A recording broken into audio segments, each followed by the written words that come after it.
Hey, so I am doing a little bit of an experiment. I am going to be trying to record myself playing a map drawing tabletop game. The game that I am going to be playing is called Ex Novo. To describe it the way that it describes itself, it is a city building game to generate playable settlements for use in other creative endeavors. Designed for 1 to 4 players, today obviously one, with a playtime of about 2 hours, which I think is going to be less than that today. I'm choosing some of the smaller choices, which means there's going to be less stuff to do overall, because I don't want a 2 hour video of me talking and rolling dice. Created by Martin Nerukar and Konstantinos Dimopoulos. This was one of the games that came recently in the massive itch.io bundle for racial justice. And if you got it, you probably already have the PDF of it. I am working today from some printouts, although I will be rolling dice on the screen so that you'll be able to see it.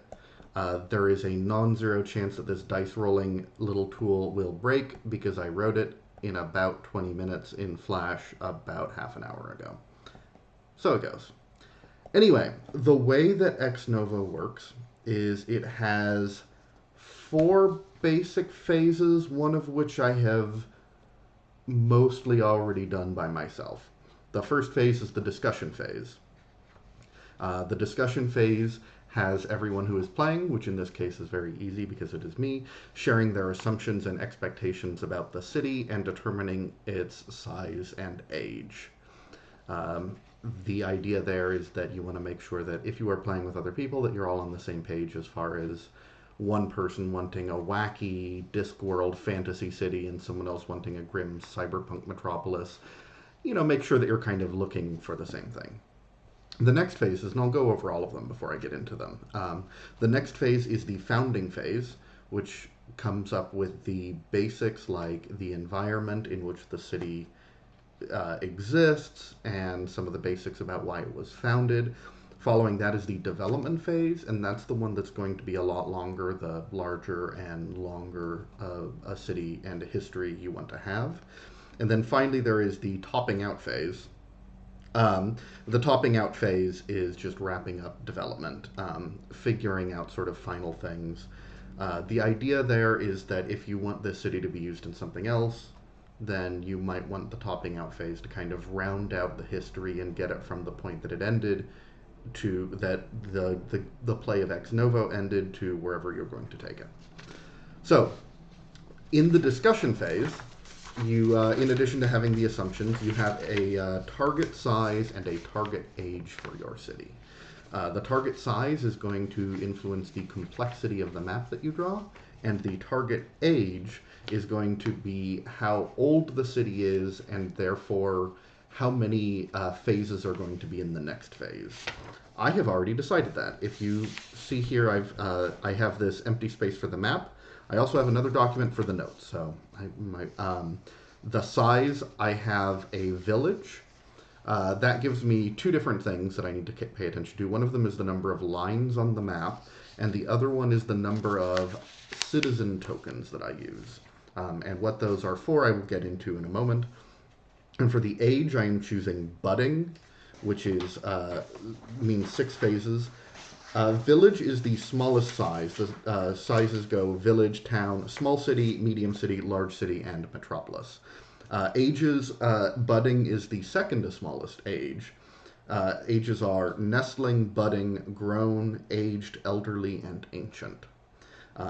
Going from 4 development phases for nestling to 25 development phases for ancient. Um, Budding is, like I said, 6 phases. So the other things that I need to do here is, in addition to having chosen that it is a village, if I were playing this physically, I would also have 5 tokens to keep track of, but I want to draw 7 lines. So on this map, I am just going to draw, I think I'm just going to do a relatively basic kind of grid with some staggered lines in places. So there's 5, let's do 6, and let's do one line that's a little bit curved. So now I've got 7 lines here.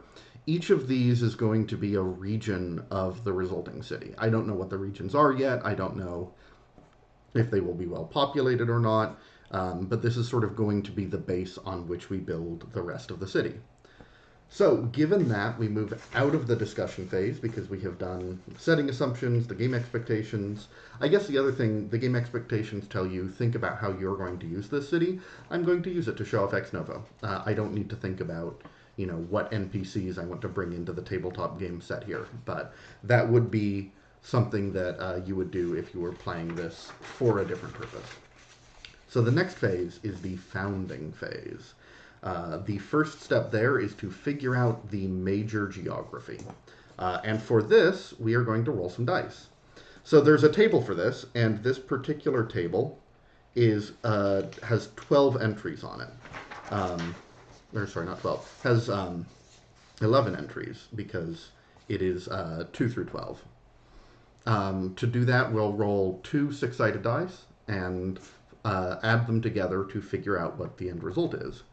So in this case, it is 5. If I look on the table under 5, deep forests, deep in the woods, what legends are told of these trees? What mysteries do they guard? Draw a forested area covering at least 1/2 of the map. So for this, I'm going to go ahead and choose some sort of darkish green. I'll need to think about what legends are told of these trees. I guess the other thing I did is I said you need to decide on a setting, and I then completely did not explain what setting I was thinking. I am planning on doing a city that is fantasy-ish, maybe a little bit on the Zelda-y side of fantasy, where it can be a little bit fast and loose with what technology is around, and maybe there's some ancient magic, maybe there's some ancient technology, but by and large, a little bit of a medieval-ish setting with less emphasis on the squalor than, say, a Game of Thrones. So I think I've already drawn this big kind of arc area. I think that's going to be the edge of the forest. So I'm just going to go ahead and kind of trace this in green so that I don't have to sit there and do all of the individual trees in this area, because that would become a very long and annoying video to watch. But all of this area in here is sort of deep forest. And I think as long as we are thinking about medieval, I think that there are some sort of creatures in here that are not sentient creatures, animalistic creatures of some kind, but animalistic creatures, or at least there are purported to be. I don't want them to be dragons literally, but I think something like a dragon in terms of its place in folklore. It's something people are scared of, but also something that people respect. They've used it in heraldry, they tell stories about it. I think almost a big, go a little bit Avatar-y with this. It's a 6-legged bear-like creature. It's a big mammalian creature with massive teeth. I don't have a name for them yet, but supposedly they are originally from this forest. Whether they exist or not, people are not entirely agreed upon. But those are the legends that they tell of those trees. I don't want to commit to whether they exist, but I don't know, it might be too tempting. They might have to exist. So, we have found the major geography. Next, we need to find out the minor geography, the terrain features. And this is, again, going to be a table that has 2 through 12 on it. But in this case, we roll 4 different times. And each time, we get a different result. So, starting 1 and 5 is 6. So, woods. An area of forest, maybe rainforest, or grasses as tall as a man. What hides in these trees? Well, we already know that there is a very big area of forest. I think that what this is there's another area that's a much lighter forest. And I think that that's over here. So this area, too, is a little bit of a forest. This is a much lighter. I imagine the bigger area here being like an evergreen forest, very tall trees, very old and ancient trees. This over here, a little less so. This is like a birch forest. It's a lot more space in the trees. I think that uh, the yeah, it's a forest. It's still going to be a little bit thick. Um, it is also the place where there's a lot of foraging happening. There's mushrooms, there's fruits, there's berries that grow there, and it's a little bit less foreboding. They do not think that there are these massive six-legged bears in the other area. It's a lot more pleasant. Okay, that is the first terrain feature. Next one. I don't know if it just gave me the same one or not, so I'll try again. Okay, 7. A river, a smaller branching river, or a large meandering one. What travels on this river? Okay, so I'm going to go ahead and change my color to a bluish. Um, and I'm going to make this kind of go, I don't know, off along the side here. There's probably going to be, the settlement's probably going to, I don't know, I want it bluer than that. The settlement's probably going to go along this river at some point because it's a river. Um, it's not terribly meandering, but I'm going to say it gets bigger out here. I don't know, maybe at some point, if I roll river again, there might be a tributary on this river. I think that this is where the people came in, whenever they come in. There's a lot of boat travel. It is wide enough. I don't think it's a massive river, like you couldn't have a big riverboat on it, but there are definitely boats that can go along the river relatively easily. Okay, next one. 8. Lake. A large lake or a series of smaller ones may be an oasis. What forms this lake and what creatures frequent it? Um, well, I've already got the river getting bigger down here. Let's kind of retcon the forest down here a little bit. Yeah, there's still forest, but it's on the edge of a massive lake. Um, and so I think that this is just branching out into this lake. And it's going to be the entire south side of the map. I guess this map doesn't have to adhere to cardinal directions as we usually depict them, but I'm going to say south. That's easier. Okay, so there that is, and we also have the forest kind of going up next to it over here, the deep forest. What question did it ask me? What forms this lake and what creatures frequent it? I don't know, forms this lake makes me think that it should be something that's not just, oh, it's a lake, that's how, planets work. Should be a, let's say a crater lake. This is actually the dip in the middle of an ancient volcano that is no longer active. But there is a big kind of, it's beautiful, pristine waters. I say that. There's also a river. It's fantasy. Who cares? And what creatures frequent it? I've already kind of established this is going to be a world with a lot of fantasy creatures that are not necessarily, I haven't said, oh, there's fire breathing yet, but I've definitely established, six-legged bears. So there's got to be something there that is like an earth animal and not an earth animal. Let's say something dolphin-like. I'm trying to think of something that is dolphin-like but also really unusual. They're dolphins and they have a dolphin song, but it's a dolphin song that's audible even when you're above water. So when you're walking nearby that lake at the right time, like in the evening, when it's either hauntingly beautiful or hauntingly creepy, depending on what headspace you're in.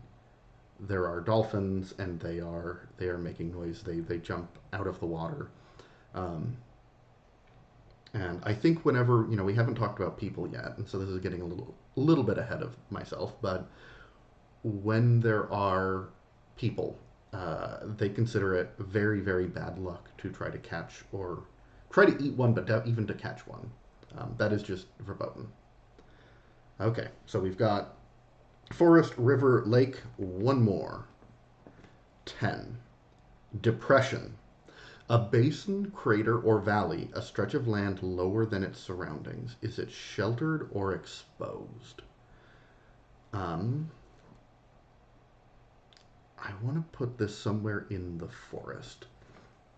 I want to say there's like an area in the forest that is like if you're in most of the parts of the forest, then you can look, you can get to the edge of this, and there is just this like depression.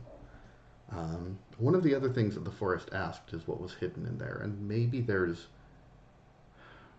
I don't want to introduce an ancient people yet, who lived here and left for some reason, but that's very tempting. Yeah, fantasy. Let's lean into it. Yeah, there is a depression deep in here.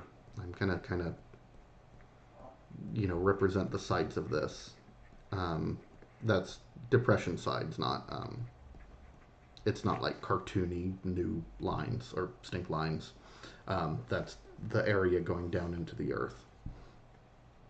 Um, yeah, let's say there was an attempt to live here before, a smallish one, not very big, maybe even just maybe not even an attempt by an organized attempt. There was just some sort of individual settlement here, and so there is an old rundown building of some kind in there. I'm going to go ahead and draw that with do brown. Um, there's a little tiny building in here. I'm not going to stick to any particular perspective on any of these when I'm drawing them. Just want to kind of get the idea across, but I guess with this one I'm going to do something a little bit like a 3D. Like an old, maybe the forest is a little bit less dense here, but there was like an old homestead in here. It's all run down now. Why is it run down? I don't know. Maybe it'll come, maybe it won't. Okay, we have done the major geography and the terrain features. Next, we have the founding location, which is the way that it describes it. Let's find out what about this place was special enough to found a settlement on. Abundant food, a useful trade route, easy to defend. Roll on the purpose location table and draw a related landmark or resource. I didn't really get into the things that you can draw on the map in addition to just, here is the rough shape of things, are by and large locations or resources. Locations are buildings or places or representations of things. Resources are more abstract. Usually you'll represent them on the map, but you're not going to represent them as okay, here is the berry bush, so I drew a berry bush. You draw the berry bush, but it means not just that there is the one, but there is an entire set of berry bushes nearby. It is a resource representing a particular kind of food. And so you will draw resources that are a little bit more symbolic in those cases. And so depending on what this is, we might have a resource that we want to draw. This is, again, another 2 to 12 table, so 5. Valuable natural resources. I guess I'm drawing a resource. Gold, gems, or pretty shells. Something of value can be found here. What dangers does the extraction of this resource bring?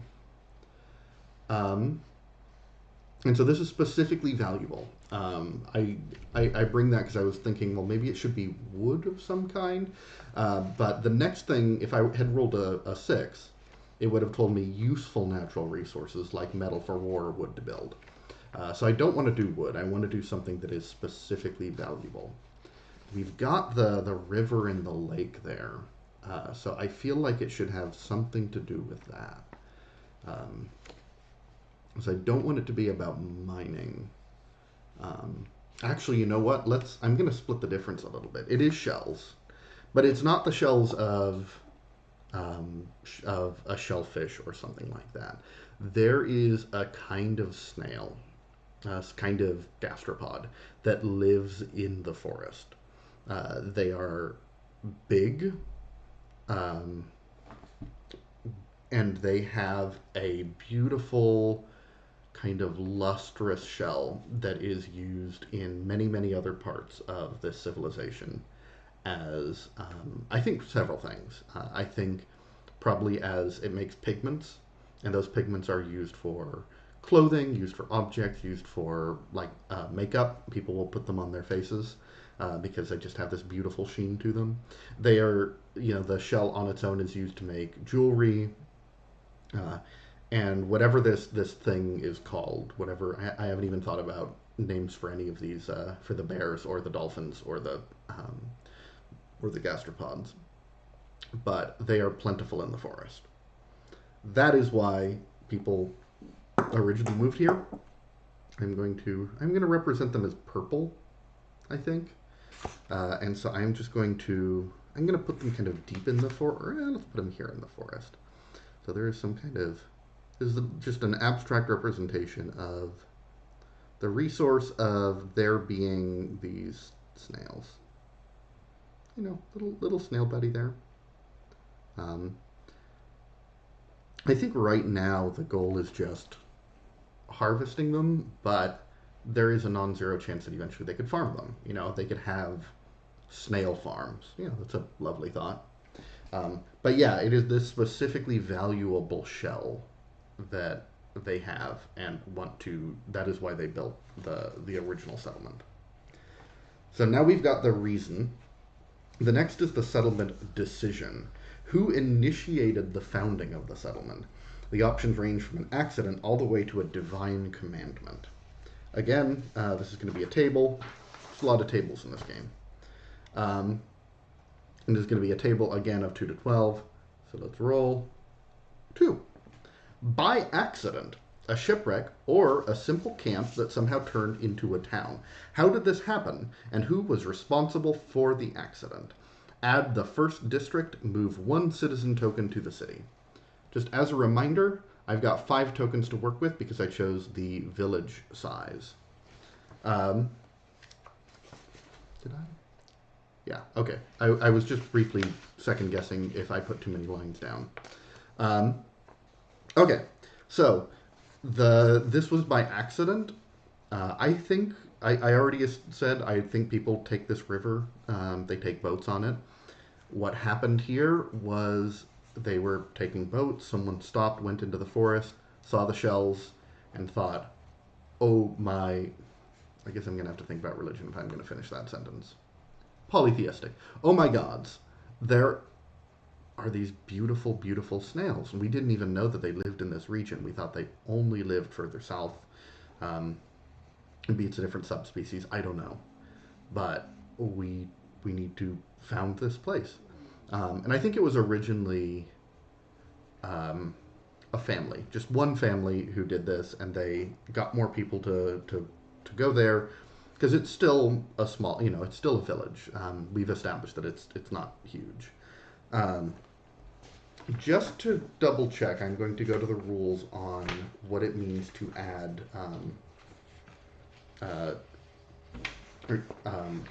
the districts. Regions, terrain, landmarks, or resources, citizen tokens, districts. Because we've done the other things, but I think it's kind of important. Districts are going to be a major part of the game. Districts are the places where the people of the city live, work, and socialize. They are generally mixed use, but you can, especially in more technologically advanced cities, mark the districts for residential, industrial, or mixed use as you add them. They are closely linked to citizen tokens and have a density from 1 to 3. Districts draw an irregular blob that demarcates the district's shape. It should be roughly the size of one region. If your regions are vastly different in size, just make sure that districts have sizes that relate to one another. Do not draw individual houses. Instead, make sure to leave enough room for interesting landmarks to appear. You are also supposed to, and I'm not going to read all of this, draw repeated lines inside to represent more and more dense districts. So I'm going to use gray here, and I'm going to say, okay, well, it was by the river. So the district in here, and it goes into the forest a little bit. There are going to be parts of this district that are in that forest. But yeah, here is the first district. The first place where people found it, it was by the river, not by the lake, but it's close enough that the fishermen could get out there. It's by the woods. They can, the people who are doing the harvesting of these gastropods can get in there and find the gastropods without much work. And I want to represent the citizen token too. I'm going to do that with red. Um, there is one. I'm just going to do that with a star. This is the citizen token. Okay. So now we know who founded the settlement. I should come up with a name. I should come up with a bunch of names. And actually, for this, I want to go ahead and go to my city notes and come up with some names. So the name of the family that founded it, I don't really know what I'm going for in terms of. I'm going to go for kind of generically English sounding names. So let's call the family that founded it the Rath, R-A-T-H, the Rath family. So they're the founders. And there's another detail that we're going to get to next. But what are the bears called? The bear things. I want to come up with a good name for them. They're called the Gallons. Gallan. The dolphins.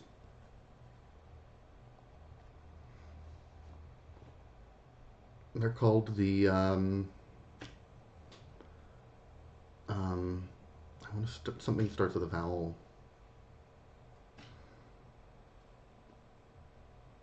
Urusi. Going to use a Latin plural. I don't know what that represents in this fantasy world. And then the snails. I want something gross sounding. Like slug or slithy. But slens. That is uninterestingly like snails, but it's fantasy. It's fine. It's fine. It's fine. That's just how bad fantasy is written. Okay, so we know why people, why our Wrath family originally came here. The next thing to figure out is on, again, yet another table. Actually, two more tables. Let me go back here. So, the next thing is to figure out community factions. Actually, no, sorry. I got ahead of myself. The next thing is the starting hierarchy. So this is more or less how control, in an abstract sense, is distributed among the city. This is going to be yet again a table, but unlike the previous tables, this only has 6 entries. So I just roll 1 die. Okay. 6. Singular ruler, 1 throne, 1 crown. What authority grants the ruler their mandate? What allows them to remain in place? I think in this case, it's just the Wrath family had some sort of leader. Let's say they're a matriarch. There is an old woman, the grandmother Wrath. And, when they were going through here, she was the one who basically said, okay, I'm putting my foot down. We're living here now. And so it was Grandmother Wrath who originally came. I'm supposed to represent the route that brought them here, but I think it's just this.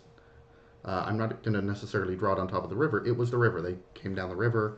They camped. They found the slens. Wait, did I do that? Yeah, slens. And said, okay, this is going to be the place that we stay. And so it is, it's not much of a crown yet because it's still a small village. But yeah, Grandmother Wrath, she's the one. I think they call her mayor. I don't know if there's a good old-timey word that I should be using instead of mayor, but I think they call her mayor. But she's also the grandmother of many of the members of the extended Wrath family who have come there. And finally, factions. So there may be other factions beyond just the Wrath family. Again, this is a table, but it is again a table with only one thing. 4. Only one die, not thing. You know what I mean. Uneasy allies. Two factions working together begrudgingly. What animosity have they set aside to cooperate, or was it a shared threat? I think that probably what happened here is there was another group of people who came and found this place shortly after the Wrath family. And I think just to sort of keep the symmetry, they're another family. Um, and so there's also the Veren family, Veren family. Um, and so these also are the two. I'm going to go ahead and put them under factions here. The Wrath family and the Veren family. And there's just a lot of money to be made here. I mean, they have to set up a town and do it, but there are a lot of slens. They can sell them for a lot of money. Why not? And so, yeah, they are uneasy allies because both groups are currently working together to found the town, but they would both love to have all of the spoils. Um, it's a little uneasy. It's not always the nicest thing. There's definitely animosity between them. I think there's probably even a little bit of a divide in terms of where they live. Are you like the third cousin of Grandma Wrath? I should come up with a good name for Grandma Wrath. Oh, you know what? It's a good old grandmother name. Arsen. Arsen. Arsen Wrath.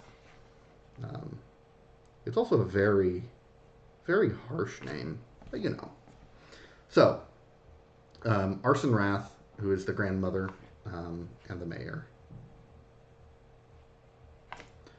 And the Veren family. Yeah, so they have an uneasy relationship. Um, so let's see. I've done that. I've noted the name and. Oh, I also the other thing that I should be doing, and I think that this is a little bit more important the bigger that the city gets, is marking a symbol for all of these. Each faction should have a symbol. I'm going to say whatever civilization this is, um, you know, hand wavy fantasy. They have a notion of heraldry that works a little bit like the Japanese mon, the crests, the circular crests. And I think it's because like Western heraldry, it used to be on their shields, but they used shields in the circular style rather than the medieval style. That with the kind of shield shape. Um, and so these are in fact their shields. I think that let's say that they're animals. So I think in the Wrath family case, it's going to be, and I'm just going to very kind of awkwardly draw this in the tiny space that I have. It was some kind of falcon. Actually, you know what? I kind of want it to be, like you can see the wings there. So there is a falcon that they have. And for the Veren family, I want to say, let's say it's a rabbit. I'm going to put kind of a rabbit here. Not a, I don't know. That's a little bit of a kind of modern perspective for a symbolic rabbit. But yeah, they've got their heraldic symbols that involve animals because that's their family crests. Draw a landmark for each faction. Move a citizen token from the city to the faction in power. And change the active player and create a note card and a landmark for each remaining faction, which is going to be me. I'm kind of interspersing these a little bit. So I want to do a landmark for each faction. What is the landmark for the Wrath family? I think the Wrath family has, because they built the first place there. And I think it's just kind of there is just a big house that they built. I hesitate to use the word longhouse because I don't actually know the full cultural connotations of that, and I don't want to just sort of appropriate it.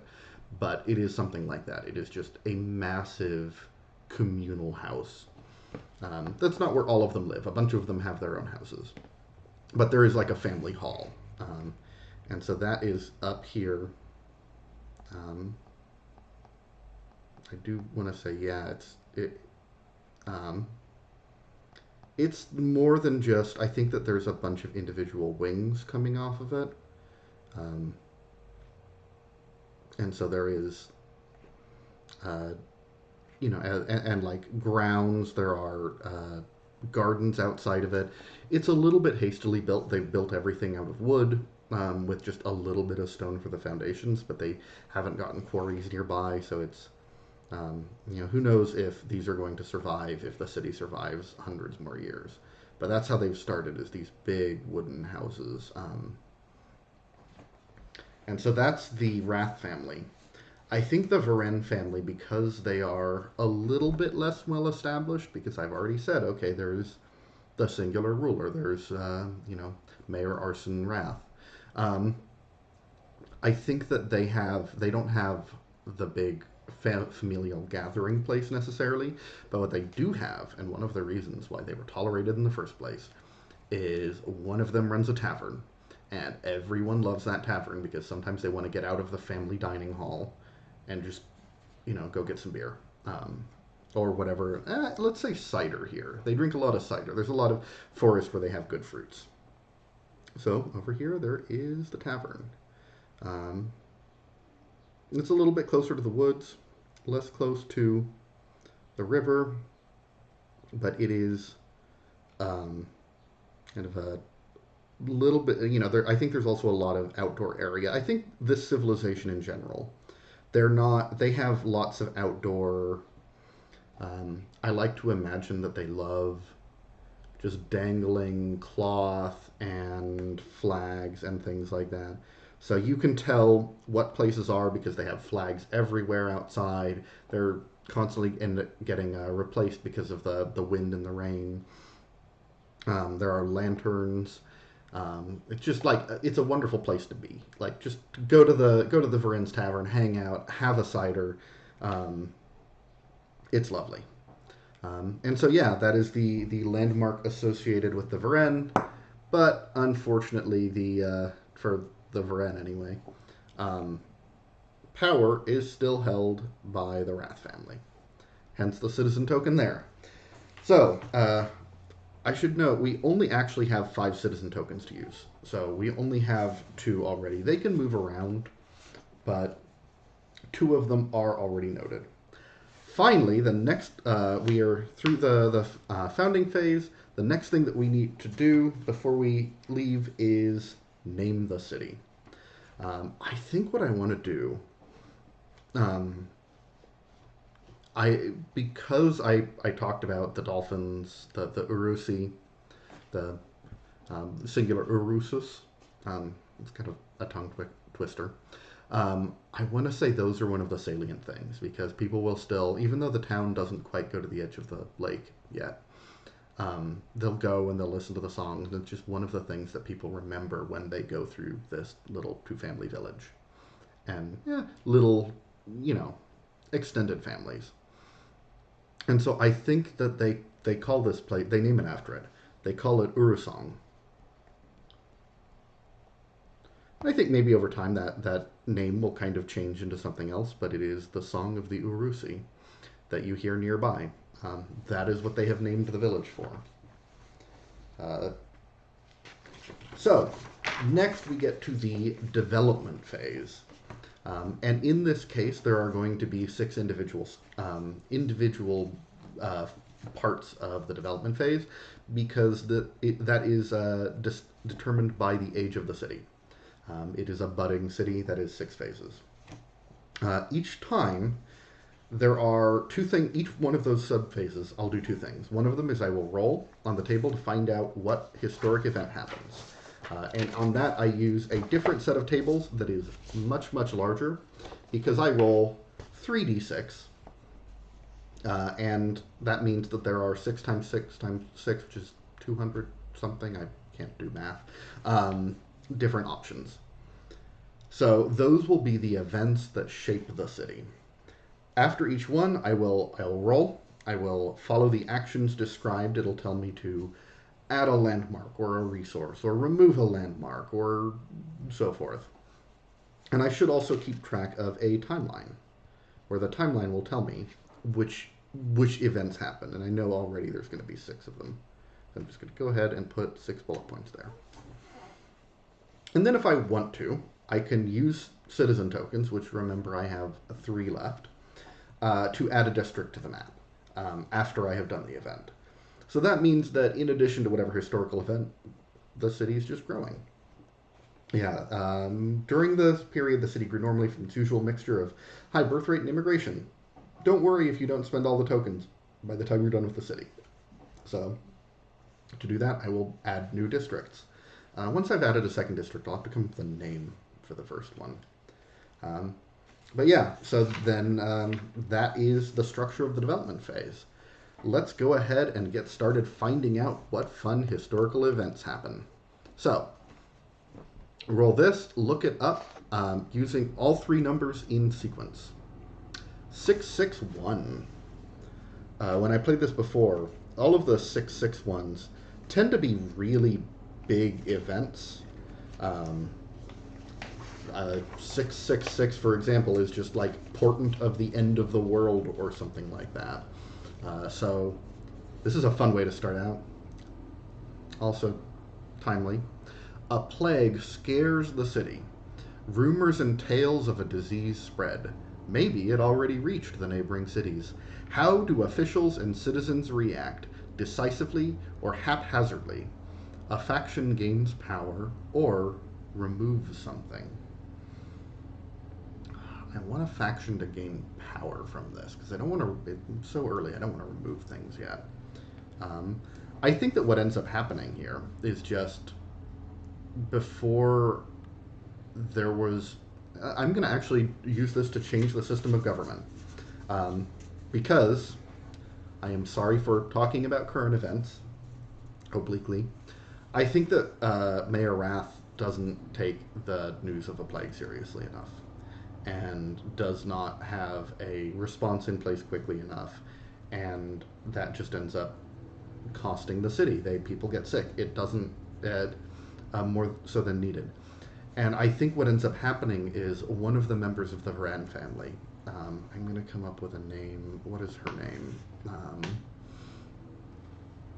Her name is Alia. Alia? Yeah, sure. It's a cliche fantasy name, but I will go with it. No, I'm not going to go with it because they're both 2 syllables and start with A.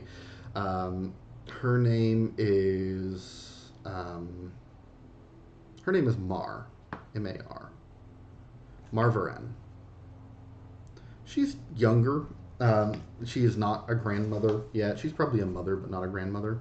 Her kids are old enough that they're still here, but they're not necessarily living at the same house that she is. They're like 16, 18, 20. And Marvaren takes charge. Just for, Arson is just, she's staying indoors. She's not talking to people. She kind of doesn't know what to do. Mar takes charge. And one of the immediate result of that is they manage to weather the plague better. Mar has knowledge of herbal medicine that she's able to teach people, and it make sure that people kind of stay away and practice medieval social distancing, but also people just respect her more.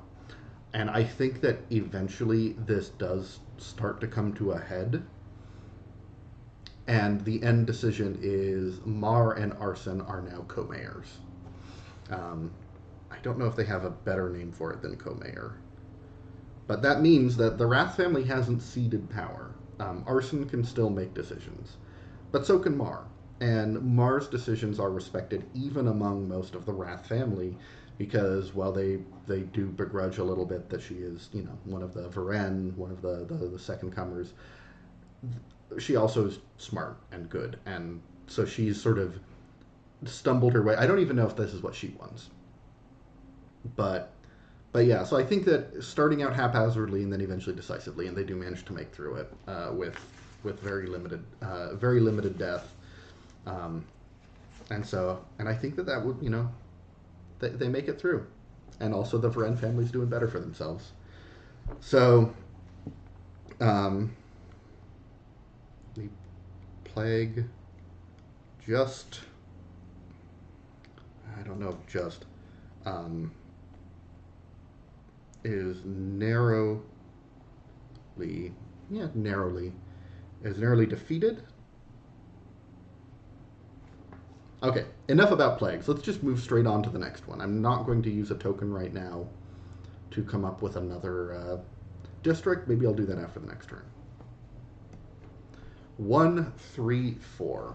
Okay, this one does not start with 2 6s, so it's probably not going to be as dire, and hopefully we can forget about current events during it. I say naively, a foreign war spills over. Someone else wages war, but its effects can be felt here. A wave of refugees, improved demand on the city's forges. The city does not have any exports that are useful for war. It doesn't really have enough people that they're necessarily called away for war.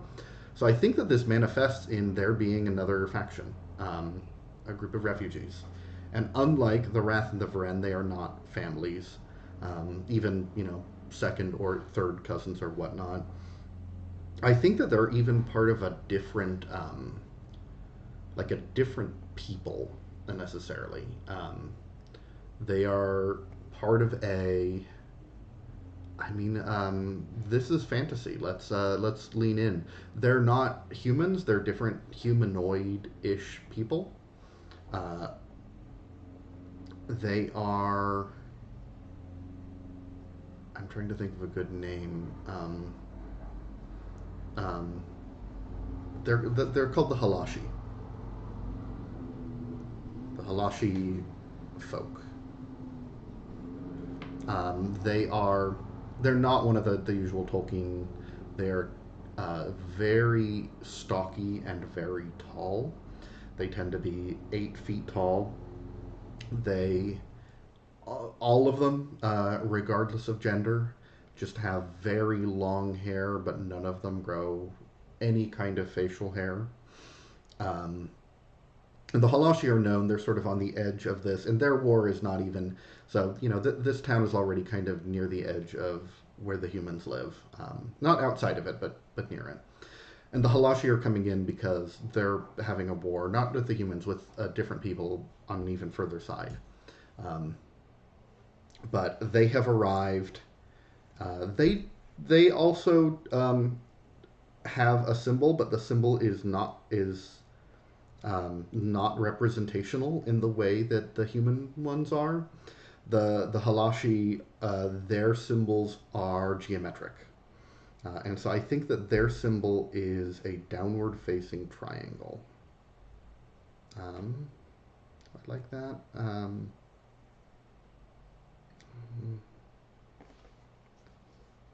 Let's not do a triangle. In fact, let's do something. I still want it to be geometric, but I want it to be a little bit more elaborate than that. Let's do a. Actually, let's just do a diamond with a strike through it. Like that. Um, yeah, and so these Halashi, because these Halashi were from a particular village, a particular Halashi village, they arrive, they don't arrive via the river. They actually end up walking from over this way. And I'm actually going to draw their route this way. And they find the village, and I think I feel like I've kind of described the Wrath as a little bit of the bad guys, and not just because their name sounds like the word Wrath. But I don't think they are, and I think everybody here is just happy to welcome them with open arms. And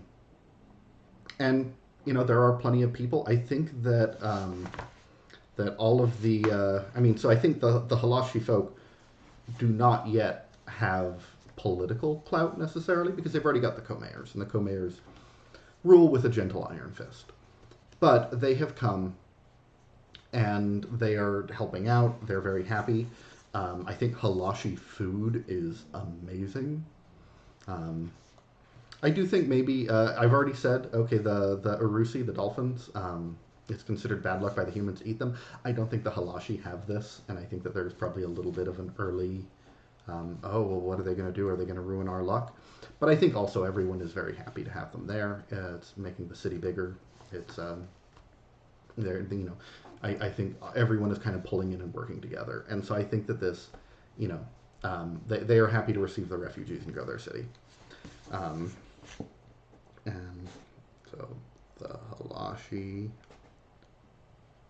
refugees arrive from the war. Okay, and now I think I am going to take a natural growth phase because I've got 3 tokens left, and I think I want to represent the Halashi having arrived. And so I'm going to add a new district, and even though I drew them coming in from this way, I do want it to be on this side of the river, so I think this district here is going to be where the Halashi live. And I think that now that I have done that, I do want to start giving the districts different names. I don't think they're going to be creative names. I think this one's just going to be Old Town. Old Town's where the Villain Tavern is. That's where the Wrath sort of family house is. But I think that the Halashi are just because it's where there's space. They're starting to settle in houses down here. That they've grown grown. Let's go with it. Yeah, the Halashi also grow houses. They grow trees using some sort of magic that they grow into their houses as the frame, and then they use some sort of clay in between them. So they've got a very different style of architecture. That wasn't my intention, but let's go with it. That's great. And I think because of that, they tend to give things plant names. And so this district is named after, it's the Primrose District. I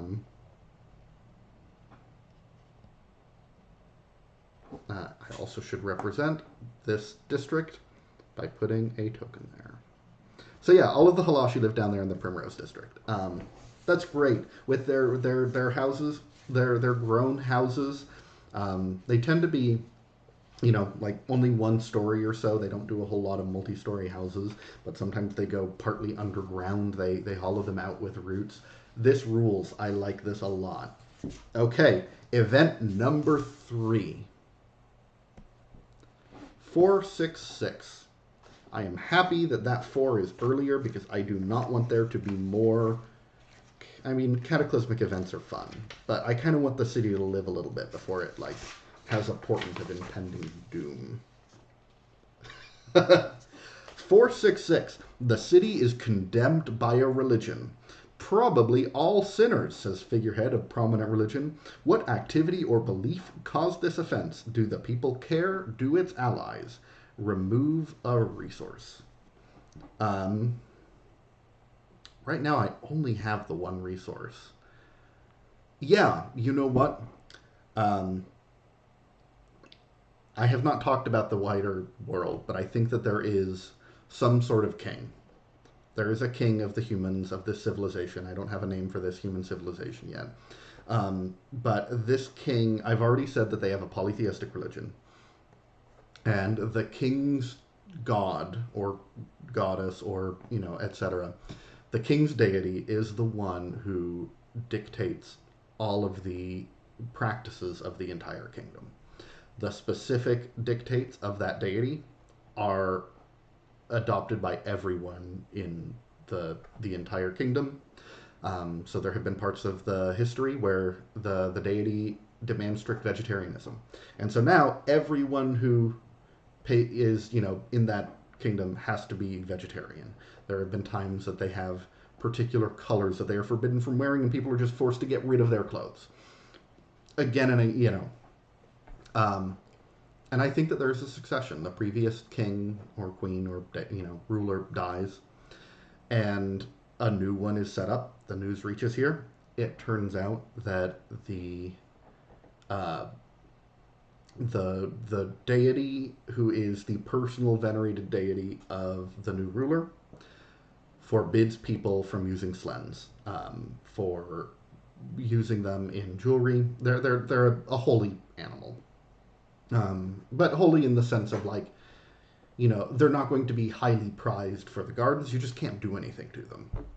So now the entire reason that this town was founded to do the slen harvesting is gone. Slens are taboo. and but I don't think that they find out quickly enough. And so they have, they do not find out about this because news is slow until they try to bring their shipment, and all there are some people coming through on the river. They bring up the boxes and they say, "Here is the box of Slen shells. It was a bountiful harvest." And the trader on the ship says, "No, get this off my ship. What are you doing? If anyone sees it, oh my gods, absolutely not."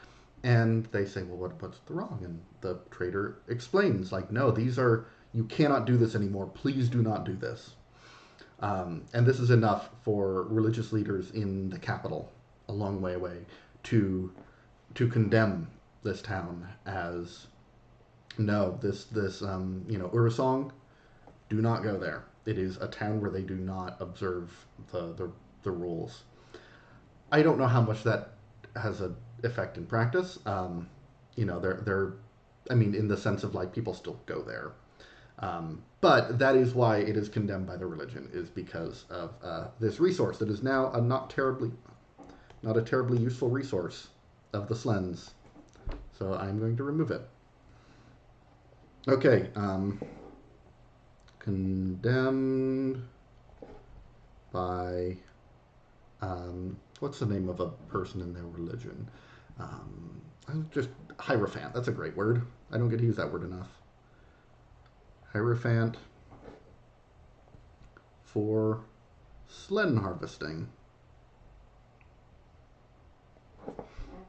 And now they don't have a whole ton of resources. I don't think they're moving away because of this. They've already got a town. It's great. Got 2 districts and everything. I'll go ahead and do let's do another phase before I do another natural growth. 142.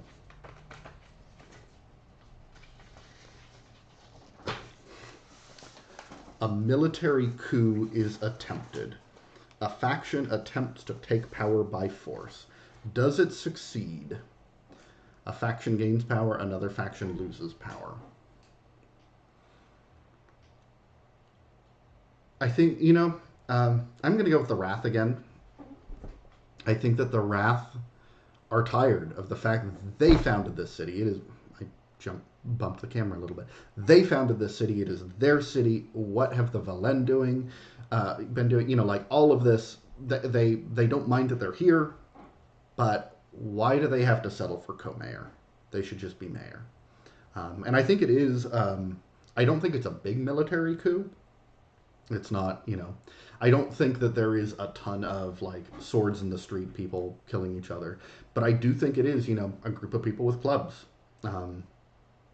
And do they succeed? You know what I'm going to do? I am going to roll dice. 1, 2, the Wrath succeed. 5, 6, the Velen succeed. 3, 4, something in the middle happens. 2, Wrath succeed. They have taken power. It is theirs. So I think that I don't think it's a bloody coup of any kind. But yeah, I think that now the Wrath, I guess I haven't been representing power really well. So what I'm going to actually do is I'm going to go ahead and just draw a little crown here by the Wrath family. I don't think it's a king kind of thing, but it's also a very messy crown. But you know what it's supposed to be.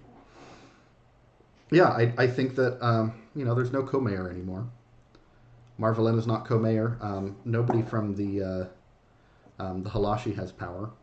I do want to come up with a Halashi representative. Let's call them...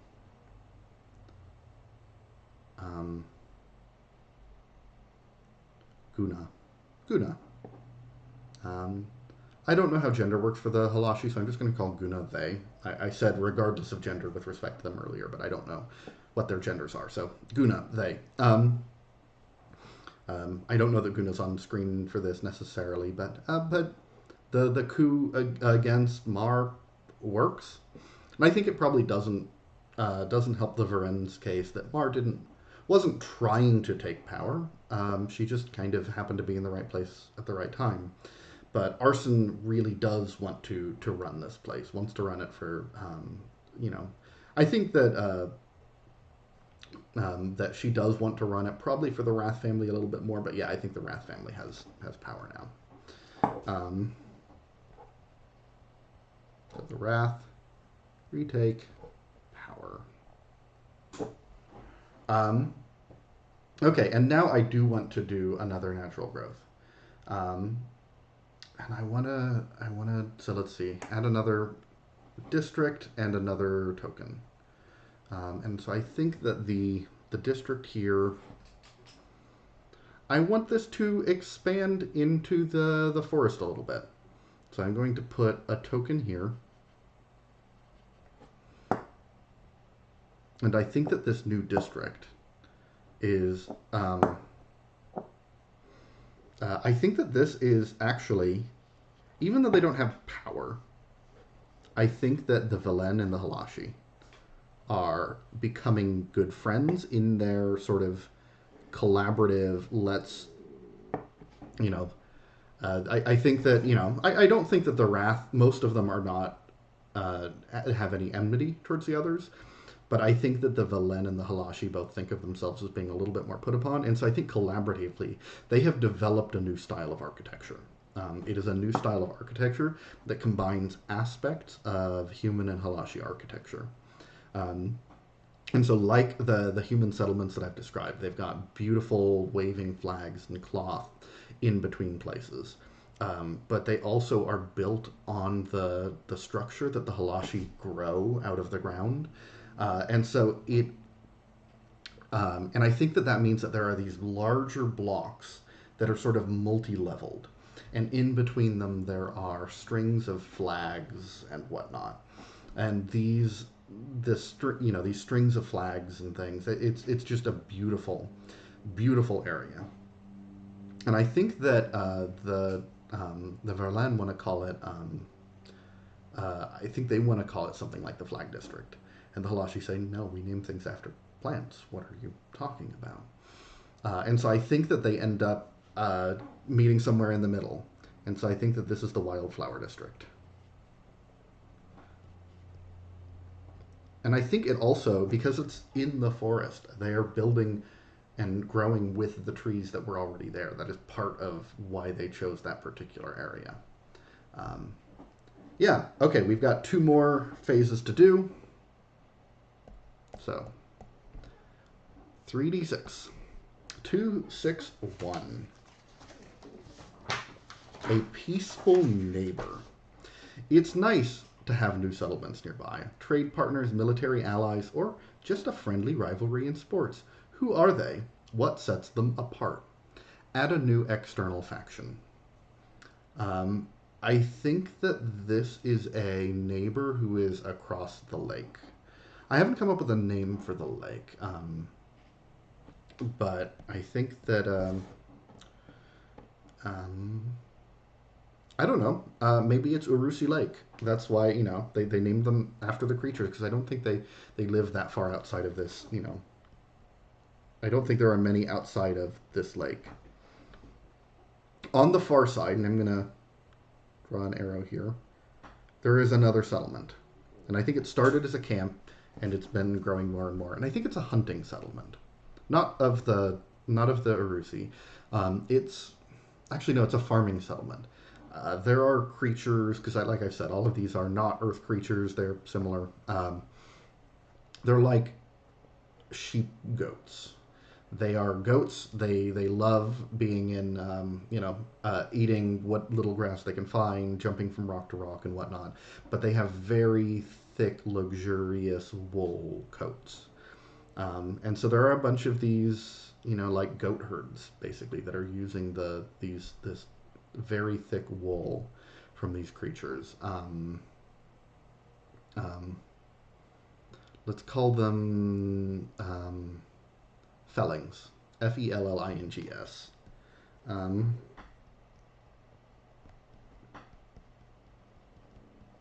These fellings. And so they've got on the other side of the lake, these people who started this little settlement originally to just look after their fellings, and it's grown a little bit, so it's also a very good fishing partner of various fish. They do some hunting, but they'll take their boats and come over. I think they are also humans, but from a different kingdom than the people in Urusong. And so they come over and will trade their fish. Um, what's a good name for the people of that town? Or that town in general? No, I want to give it a name that sounds like something ton. Um, how about Felton? Felton, because it's the Fellings town, so they call it Felton. Um, it's an external faction, but they've got they too have a crest, and I think their crest. So I've said they were from like a slightly different human civilization. I think that, despite the fact that it would be obvious to put a felling on there, um, I think that the people there they have picked up a crest that is a plant, and I think it's like a bluebell of some kind. So there's like bluebells on here, kind of. And so those bluebells are the Felton townspeople's kind of crest.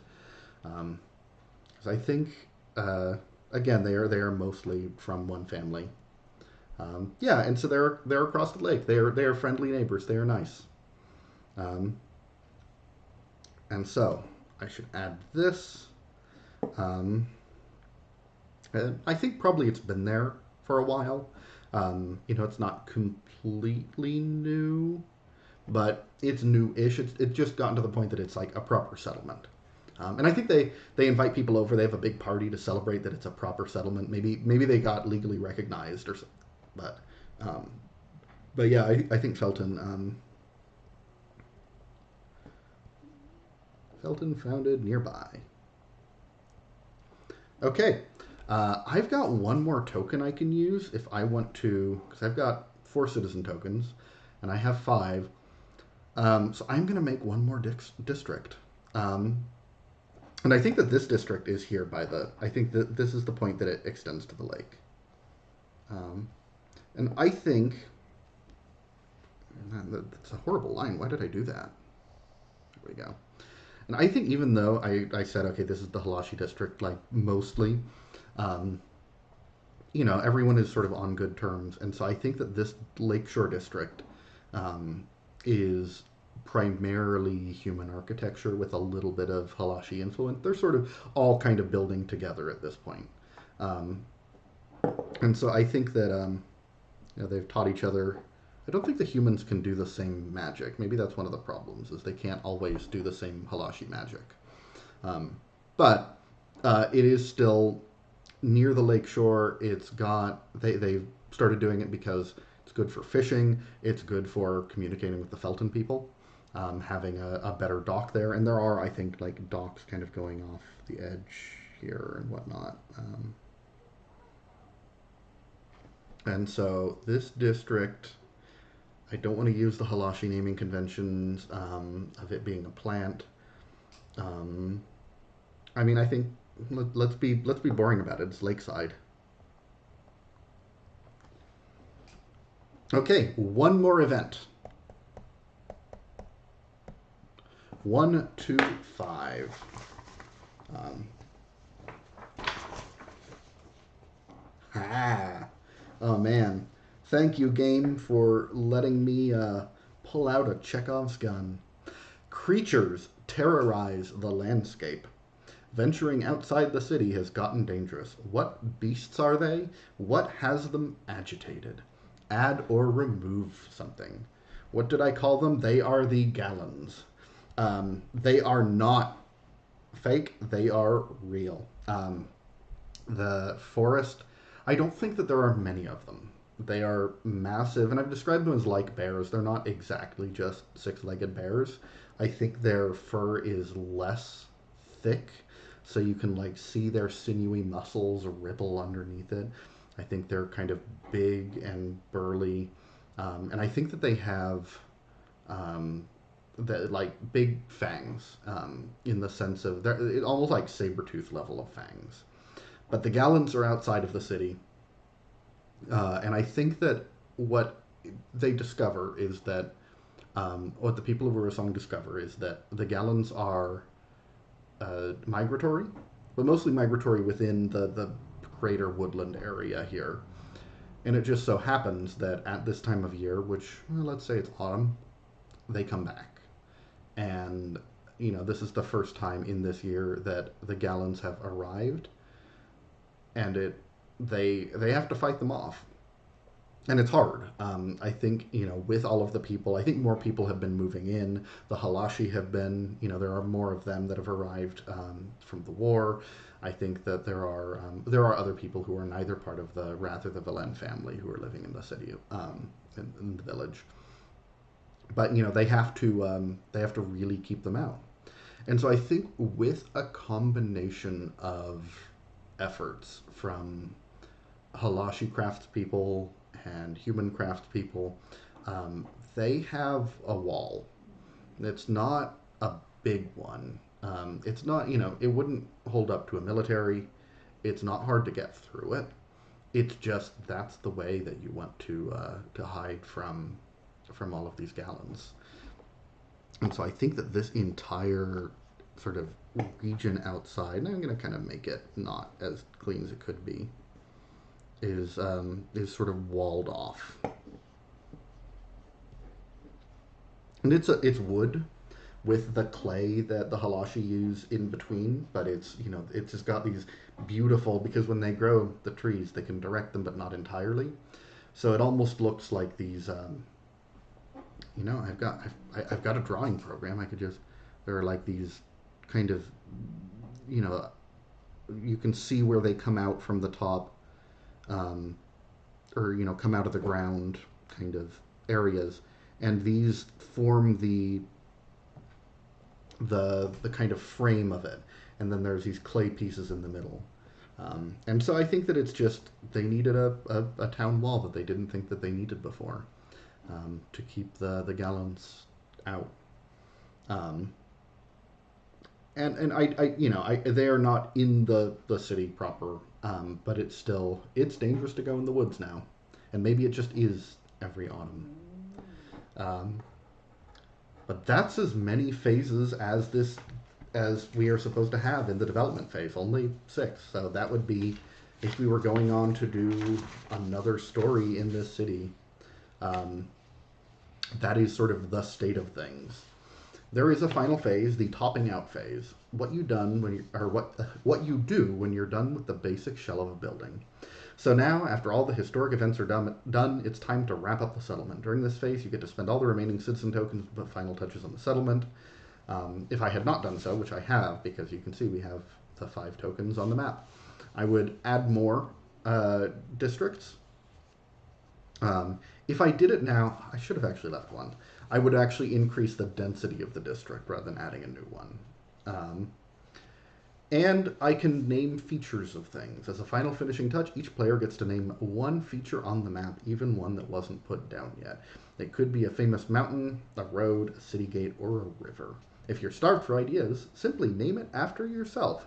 Martin's Gate or Mount Constantinos are perfectly fine. Do I want to name any part of this map? We've never named the river. And I think that what I'm going to do, I'm going to raise some questions about the particular technological level of sophistication of these people. I'm going to call it the Steel River. I am indirectly naming it after myself via a series of puns, but apparently they have steel, even though they don't have other kinds of technology quite yet. But yeah, so we have this city. If I were going on to, say, play a different tabletop game, I could use Urusong as the location of it. I think that would be very cool. Other ideas would be writing stories that take place here, using it as brainstorming inspiration for other kinds of cities. And you know, if I were doing a tabletop game, I have a thing that I could use as a start for the map. I have the Valen Tavern. I have the places in the city. I have the events that led to the city, so I know that there are probably a lot of people who were out of work Slen harvesters who came here. There probably is still a whole lot of Slen shell just everywhere. There's probably some Gallons hunters. You know, there's probably someone who has a nice scar from having hunted Gallons at some point. Um, there's all sorts of things that I could do with this, which is really cool. And a bunch of it was just completely random. I mean, you know, massive amounts of tables, but even things like the grown architecture was just by me stumbling over something that I meant to say. And that's one of the cool things about games like Ex Novo, is that they are great creativity fodder for, I don't know what I want to do. I should come up with some ideas and put them together. Um, so yeah, that was a lot of fun. Hope that if you got to the end of this that you enjoyed watching it. Have a good evening, everybody.